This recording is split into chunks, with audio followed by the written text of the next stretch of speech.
চার ডিউটির এক নাম্বার ডিউটি ছিল ইয়াতুলু আলাইহিম আয়াতি।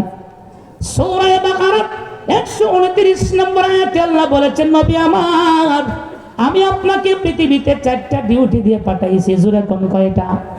এক নাম্বার ডিউটি ইয়াতুলু আলাইহিম আয়াতি, আপনি আপনার জাতিকে কোরআনের আয়াতের তেলাওয়াত করে করে শোনাবেন। দুই নাম্বার ডিউটি হলো ওয়ায়ুআল্লিমুহুমুল কিতাব, আপনি আপনার জাতিকে কালামুল্লাহ শিক্ষা দিবেন। তিন নাম্বার ডিউটি হলো আল হিকমাতা, আপনি আপনার জাতিকে সুন্নাহ শিক্ষা দিবেন, হিকমত শিক্ষা দিবেন। চার নাম্বার ডিউটি হলো ওয়ায়ুযাক্কিহিম, আপনি আপনার জাতিকে বাহ্যিক আভ্যন্তরীণ সকল প্রকার নাপাকি থেকে আপনি পবিত্র করবেন। জোরে কইবেন না আল্লাহু আকবার।